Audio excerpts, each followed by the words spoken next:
So you know that saying that cats have 9 lives? Well, with as many close calls as I've had as a law enforcement officer, you could probably say that I've had the lifespan of many cats. Today I'm going to be looking at instances where God has shown up and revealed a shield of protection in my life during my day-to-day duties as a law enforcement officer. I want to say the year was 2013. I was on the Indiana Toll Road providing traffic direction behind a vehicle that was stalled in the lane. This was at night. Traffic was moving into the left lane. The vehicle that I was behind was a semi-tractor trailer that was stalled in the right lane. It was slightly around a curve. At that time, I just happened to look up in my rearview mirror and saw that there were 2 trucks traveling side by side approaching me from behind, and the truck in the right lane did not appear to be slowing down or moving over. As I kept watching it in the rearview mirror and it got closer, I was realizing I'm about to get sandwiched between these 2 trucks. I was so positive that I was going to get hit that I was actually crouching down as low as I could in my vehicle because I was expecting my car to get shoved underneath the trailer in front of me. I figured I wasn't going to survive it, but if I did, I wanted to give myself the best possible protection that I could, or the best fighting chance, I guess. But I was so sure, and it was like as I'm crouching down, all of a sudden I just felt this violent shaking of my car. I thought I was getting hit, but it was just that semi had just veered into the left lane at the last moment and was so close to my car that the air brushing between the 2 vehicles was just rocking my car back and forth. But I was fine, and I was just like amazed that I didn't get hit. So I felt like God protected me in that moment, and that was probably the first time in my career that I was so certain that I was about to die. Another time was I was at a rest area on the toll road conducting a security check late at night. I had just backed out of my parking spot and was getting ready to pull out of the plaza from the parking lot onto a ramp, and this was right next to a gas station. And at the last moment, I just happened to feel like I needed to check to my left, and as I did so, I noticed a semi was coming right at me. I had to slam on my brakes, and it passed right in front of me, and it was going at a high rate of speed through this plaza. Mind you, it was a parking lot, and it passed right under the gas station awning in between 2 sets of gas pumps, just narrowly missed them, and then went onto the other side of the parking lot and crashed into the back end of a parked semi on the other side of the rest area. I don't know his speed at the time, but it was pretty close to the speed he would have been traveling on the interstate. And what had happened was the truck driver had fallen asleep at the wheel while he was coming down the entrance ramp to the rest area, and then just while asleep just continued through the plaza, through the parking lot, did not hit any other vehicles, did not hit any gas pumps, but very nearly ran into my driver's side door at that speed. He survived. He was okay. He was shaken up, of course, and banged up a bit from running into that other vehicle. But that was a very close call on my part. Felt like God protected me in that moment. Similar to that time, I was assisting a truck driver that had slid off into the median on the toll road during a snowstorm, and this, of course, was also at night. And while I was standing outside of his vehicle talking to the driver, I heard a noise behind me. It sounded like a scraping noise. I couldn't figure out what it was. It was snowing so hard, it was hard to see. And then next thing I know, there were headlights to my right that seemed to be like in a vertical pattern. And peering through the snow, I could kind of make out that it was actually a rolled over vehicle. And as I got closer to it, it was a rolled over semi. Semi driver was able to get out of the vehicle, and he comes over to me and he starts apologizing, and I'm like, "What are you apologizing for?" He said, "Sir, I almost hit you." And I'm like thinking, "Well, you would have been coming at us, right? So how did you almost hit me?" And he said, "No, I was coming up behind you. My semi jackknifed.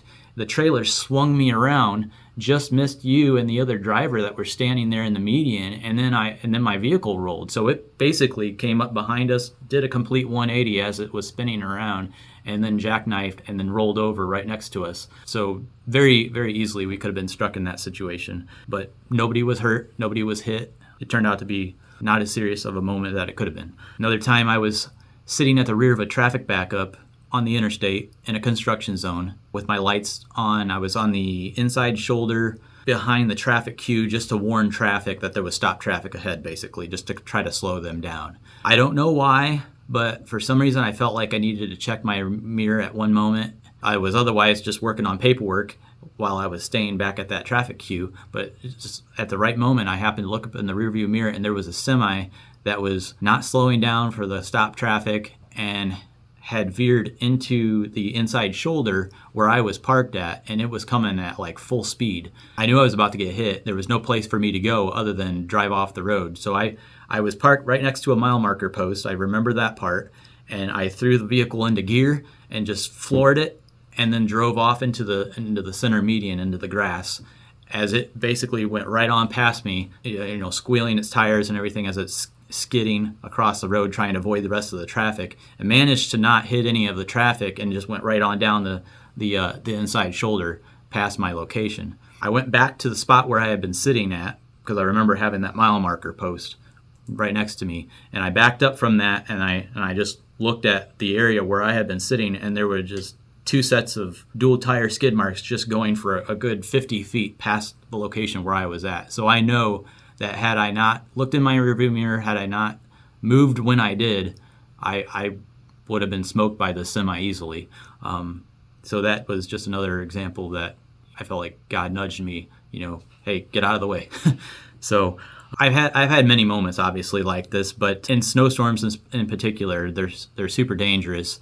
You're always having to have your head on a swivel just to make sure that you're not going to get run into by a vehicle that's sliding out of control while you might be at a traffic crash or at another slide off in and around any part of the interstate in particular. But on one particular day, we were having a really bad snowstorm and very slick conditions, and multiple crashes, multiple slide offs, and I was working a crash scene, and I just happened to look behind me, and I saw two sets of headlights coming at me, and it looked like the vehicles were going to run into us, and I wasn't sure which way to run, if I should run left, run right, and I ended up staying where I was because both vehicles ended up veering to the left and right side of me and just kind of basically split our scene. And one went off into the ditch to the right, and the other went off into the median to the left. And then right after that, another group of vehicles was coming up through like a whiteout condition, and they did the same thing. One went to the right, one went to the left, and I couldn't remember how many vehicles it was total that ended up in the ditch and in the median at that time. But nobody hit anybody. Nobody hit anybody in the ditch. Nobody hit anybody in the median, and nobody hit us at the traffic crash that I was working. And I did not really have to move anywhere other than call on the radio and notify other officers in the area, to be en route for traffic assistance to kind of block off the area so that this didn't continue to happen. But it was almost like there was this shield of protection around me where they weren't going to run into me. They were just going to go every direction possible but where I was at. And it was really, really interesting to experience that. Now I'd like to share with you Psalm 91, which reads, "He who dwells in the shelter of the Most High will abide in the shadow of the Almighty. I will say to the Lord, my refuge and my fortress, my God in whom I trust. For it is he who delivers you from the snare of the trapper and from the deadly pestilence. He will cover you with his pinions, and under his wings you may seek refuge. His faithfulness is a shield and a bulwark. You will not be afraid of the terror by night, or of the arrow that flies by day, of the pestilence that stalks in the darkness, or of the destruction that lays waste at noon. 1,000 may fall at your side and 10,000 at your right hand, but it shall not approach you. You will only look on with your eyes and see the recompense of the wicked. For you have made the Lord my refuge, even the Most High, your dwelling place. No evil will befall you, nor will any plague come near your tent. For he will give his angels charge concerning you to guard you in all your ways. They will bear you up in their hands, that you do not strike your foot against a stone. You will tread upon the lion and the cobra, and the young lion and the serpent you will trample down. Because he has loved me, therefore I will deliver him. I will set him securely on high, because he has known my name. He will call upon me, and I will answer him. I will be with him in trouble. I will rescue him and honor him. With a long life I will satisfy him and let him see my salvation." That again was Psalm 91. And I read that from a card. It looks just like this. It's two-sided. That has Psalm 91 inscripted on it. In my body armor that I wear, this is my Kevlar vest. And inside I've got a pocket which contains a shield that goes over the center of my chest where the heart is. And then behind that I have Psalm 91 attached to another shield. So that is part of my body armor, as well as I have a card that is in the shirt pocket of my uniform shirt as a reminder, and I also keep one in my wallet as well as another one in my squad car. Just reminders all the time that I've got a shield of protection protecting me. And before I start any shift, I always start a shift with prayer and pray for that shield of protection talked about in Psalm 91. I hope that this encourages you to step back and look at where and how God has shielded you with protection in your life. And I also hope that this series of stories about my day-to-day duties as a law enforcement officer has not only blessed you, but also encouraged and strengthened your faith. So I thank you, and hope you stay safe.